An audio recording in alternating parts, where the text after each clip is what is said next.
নমস্কার আমার প্রিয় ইউটিউব পরিবার, তোমরা সবাই কেমন আছো? আশা করছি তোমরা সবাই অনেক ভালো আছো। আমিও ভালো আছি। আমি সুপ্রিয়া। আমি তোমাদের সবাইকে আমন্ত্রণ জানাই নাসিকের ঘরকন্যার আরেকটি নতুন ব্লগে। যে প্রান্ত থেকে আমার ভিডিওটি, আমার ব্লগটি দেখছো, আশা করছি তোমরাও সবাই খুব ভালো আছো। নাসিকে কিন্তু প্রচণ্ড ঠান্ডা, যত দিন যাচ্ছে ঠান্ডার পরিমাণটা বাড়ছে। আমি মাকে কালকে রাতে ফোন করে বললাম, মা এত পরিমাণে কেন ঠান্ডা বাড়ছে ইদানিং? মা বলছে সংক্রান্তি চলে এসেছে, ওই জন্য কিন্তু সংক্রান্তি পর্যন্ত প্রচণ্ড ঠান্ডা থাকবে। কি সংক্রান্তি আর কি, কোনো কিছুই তো এখানে বুঝতে পারি না বন্ধুরা। কিন্তু কি করব, ক্যালেন্ডারটাও যে কেমন হয় বাংলা ক্যালেন্ডার সেটাও কিন্তু আমি জানি না, ভুলতে বসে গেছি। মাঝে মাঝে কিন্তু আগে নিয়ে আসতাম কলকাতা থেকে আসার সময় বাংলা ক্যালেন্ডার, এখন সেটাও আর হয় না।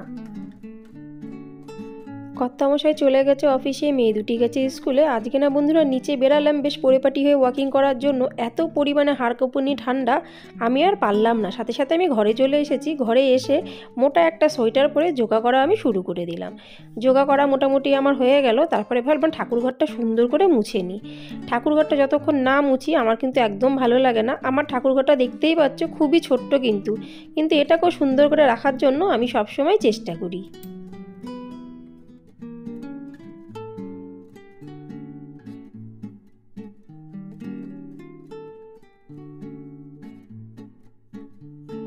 সকালবেলায় উঠে এই যে বাসি কাজ ছাড়তে ছাড়তে কিন্তু অনেকটা টাইম চলে যায়। সেটা কিন্তু কোনো কাউন্টিংয়ের মধ্যে আসে না। শুধু কাউন্টিংয়ের মধ্যে কোনটা আসে বন্ধুরা? রান্না করাটা।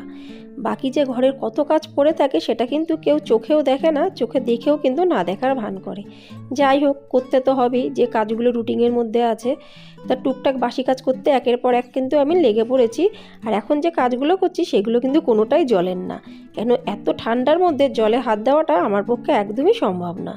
আর একটা সবথেকে বড় কথা, আমি কিন্তু সকালবেলা উঠেই মেয়েদের ছেড়েই যখন আমি ঘরে এসেছি, আমি কিন্তু 1 কাপ গরম গরম কালো চা কিন্তু খেয়ে নিয়েছি, তার সাথে একটা টোস্ট বিস্কুট দিয়ে। জীবনে চলার পথে বন্ধুরা আমাদের সবারই কতই না অভিযোগ। কেউ অভিযোগ করে মা বাবাকে, কেউ বা করে স্বামীকে, স্বামী করে স্ত্রীকে, বাচ্চারা করে মাকে। মানে এরকম অবস্থায় কিন্তু হয়। আবার অনেক বাচ্চারা বাবার উপরেও কিন্তু অভিযোগ করে। অভিযোগ ছাড়া আমাদের দুনিয়া কিন্তু মোটামুটি চলে না। এই অভিযোগটা আমরা কিভাবে ঠেকাবো? কোনো দিনও আমরা ঠেকাতে পারবো না, কোনো দিনও বন্ধও হবে না। আমরা যদি কাউকে কোনো কিছু দিই তাতেও অভিযোগ, জিনিসটা ভালো হয়নি। আর যদি না দিই তাহলে তো অভিযোগের পাহাড় চলে আসে। আমি কিন্তু বন্ধুরা ঠাকুরের উপরে মাঝে মাঝে অভিযোগ করে বলি একটাই কথা, ভগবান এত দূরে তুমি কেন আমাকে বিয়ে দিলে? জানি না, ভগবান নিশ্চয়ই কিছু ভালো ভেবেই বিয়ে দিয়েছে। পরেই জানতে পারবো, যেদিনকে আমি একদম শেষ মুহূর্তে থাকবো সেই সময়টাই মনে হচ্ছে আমি জানতে পারবো সব কিছু। কারণ আমি শুনেছি শেষ মুহূর্তে নাকি মানুষের সমস্ত জগতের, মানে সমস্ত জীবনের সব চিত্রগুলো 1 সেকেন্ডের মধ্যে চোখের সামনে চলে আসে। হয়তো তখনই আমি বুঝতে পারবো, তার আগে মনে হয় না। তা যাই হোক, আজকে কিন্তু একটা খুব মনের কথা তোমাদের সাথে আমি শেয়ার করে দিলাম। আর এই দেখো, এখনও কিন্তু আমার ঝাড়ি দেওয়া কমপ্লিট হয়নি। আমি ঝাড়ু কিন্তু লাগিয়েই যাচ্ছি। কেন কি, ঘরের একদম কোনা কোনা থেকে ঝাড়ু না দেওয়া পর্যন্ত আমার একদম শান্তি হয় না। আজ কিন্তু ঝাড়ু দেওয়ার পরে পোছাটাও লাগিয়ে নেব। পোছাটা লাগানোর একটা বড় কাজ কিন্তু। ঝাড়ু দেওয়া পুরো কমপ্লিট হয়ে গেছে। তারপরে ভাবছি এই যে জামা কাপড় আমি এখানে মেলাই, অনেক দিন হয়ে গেছে এগুলো না আমি মুছি নেই, রডগুলো একটু নোংরা নোংরা পড়ে গেছে। তো ভাবলাম আজকে তো কোনো জামা কাপড় নেই, রডগুলো পুরো ফাঁকা, তাই জন্য রডগুলোকে খুব সুন্দর করে মুছে নিই। এটা স্টিলের রড বন্ধুরা, এটা কিন্তু জং পড়বে না, দোকানদার তো তাই বললো। জানি না এখন পরে কি হবে, কিন্তু রডগুলো কিন্তু বেশ মজবুত। এগুলো কিন্তু এখনও পর্যন্ত জংয়ের কোনো কিছু দেখাই যাচ্ছে না। কিন্তু একটু মুছে টুছে রাখলে না বেশ চকচক করে, দেখতেও কিন্তু খুব সুন্দর লাগে। দেখো চকচক করছে না একটু, যেগুলো আমি মুছেছি। আর পরিষ্কার ঝরিষ্কার জিনিস কার না ভালো লাগে, সবারই কিন্তু ভালো লাগে। ওই জন্য আজকে ভাবলাম এই রডগুলোকে খুব সুন্দর করে পরিষ্কার করে নিই। অন্য দিন জামা থাকে তো, তাই জন্য কিন্তু এই রডগুলো মোছাই যায় না। আর যদি এই বারান্দাতেও আজকে পুরো জামা কাপড় কিছুই নেই, তাই জন্য কিন্তু জামা কাপড়ের কোনো টেনশন নেই বলে সমস্ত রড, মানে যতদূর আমার হাত যায় আমি কিন্তু সুন্দর করে সমস্ত রডগুলোকে মুছে রাখছি। ঘর পুরো ঝাড়ু দেওয়া হয়ে গেছে, বাইরে ঝাড়ু দিয়েছি, রড মোচা হয়ে গেছে, যত যা নোংরা যেখানকার ছিল সব কিন্তু বেরিয়ে পড়েছে। এবার জলের মধ্যে একটু সার্ফ দিয়েছি, তারপরে কিন্তু ঘরটা মুছছি। তোমাদের সাথে একটা গুরুত্বপূর্ণ আরেকটা কথা আমি বলেই দিচ্ছি, মানে তোমরা ওটা অ্যাপ্লাই করতে পারো বন্ধুরা। আমি কিন্তু প্রতিদিন ফিনাইল দিয়ে ঘর মুছি না, কোনো দিন সার্ফ দিয়ে মুছি, কোনো সময় নুন দিয়ে মুছি, কোনো সময় ফিনাইল দিয়ে মুছি, আবার অনেক সময় সাদা জল দিয়েও মুছি। প্রতিদিন এক ধরনের জিনিস দিয়ে মোছা আমার একটা খুব ভালো লাগে না। এইসব 3-4 রকমের জিনিস দিয়ে যদি আমরা ঘর মুছি না, একটা জিনিস মনে রাখবে, ঘরের থেকে একটা যে গন্ধ বেরায় সেই গন্ধটাও থাকবে না, আর ঘরটা বেশ চকচক করবে। আর তারপরে আজকে কিন্তু আমি খাবো একটু দুধ চা। দুধ চাটা প্রায় হয়ে গেছে তৈরি। আর এই দেখো 1 কাপ গরম গরম দুধ চা খাবো। আজ কিন্তু দুধ চায়ের সাথে আমি কোনো বিস্কুট নেব না, কেন কি দুধ চায়ের সাথে বিস্কুট আমার একদমই কিন্তু ভালো লাগে না। 1 কাপ করবো ভাবলাম, কিন্তু চাটা হয়ে গেল 1/2 কাপ।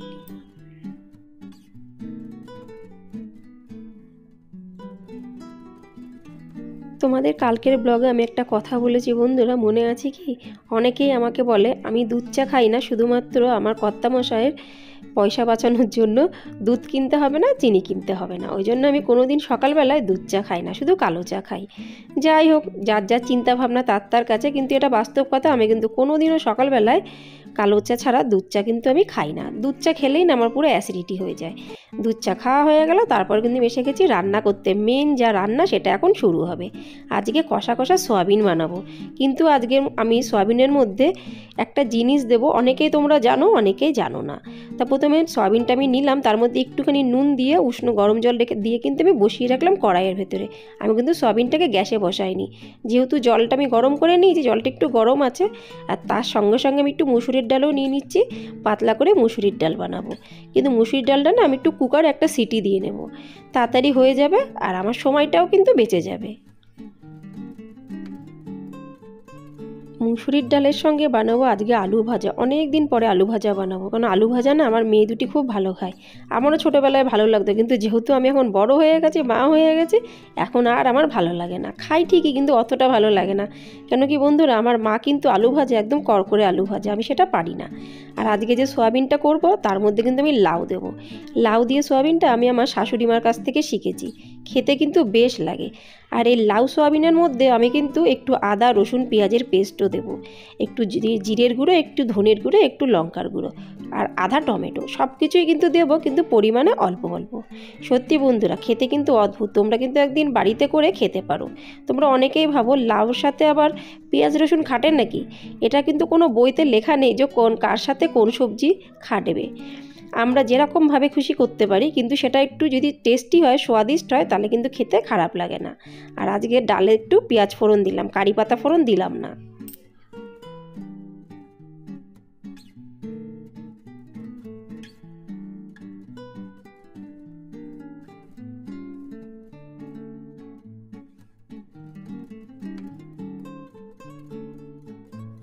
আমার মায়ের হাতের গরম গরম ডাল আর এই কুড়কুড় টাইপের আলু ভাজা যে কী ভালো লাগে, তার সাথে 1 চিলতে লেবু।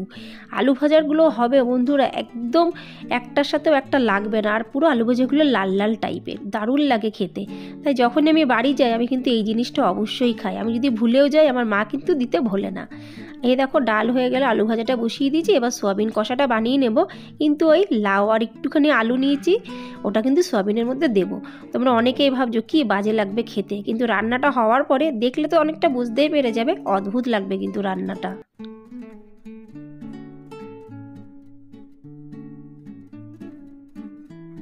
রান্নাটার কালার দেখে তোমাদের কেমন লাগলো অবশ্যই কিন্তু আমাকে কমেন্টসে জানিও। দেখতে পাচ্ছ বন্ধুরা, দেখেই কিন্তু খেতে ইচ্ছা করছে, তাই না? আমি কি কি রান্না করলাম বন্ধুরা তোমাদের সাথে আরেকবার বলে দিই। এই দেখো সয়াবিন, আলু ভাজা, ডাল, তার সাথে কিন্তু অল্প একটু পাঁপড়ও ভেজে নিয়েছি, আর কুকারে ভাত করেছি। যেহেতু আতপ চাল, ওই জন্য কিন্তু কুকারে করেছি। আর আমার কর্তামশাই কিন্তু আতপ চাল দেখছি আজকাল বেশ ভালো লাগে, আমার কিন্তু অতটা ভালো লাগে না। সমস্ত কাজবাজ হয়ে গেছে, এবার আমি এসে গেছি পুজো করতে। আশা রাখছি বন্ধুরা আজকের ব্লগটি অবশ্যই তোমাদের ভালো লাগবে। ভালো লাগলে লাইক, সাবস্ক্রাইব, শেয়ার, কমেন্টস করতে কিন্তু একদমই ভুলো না।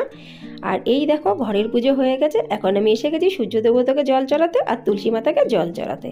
আজকে আমার ব্লগটি এই পর্যন্ত, আবার দেখা হবে তোমাদের সঙ্গে পরবর্তী ব্লগে। ততক্ষণের জন্য নমস্কার বন্ধুরা, নমস্কার।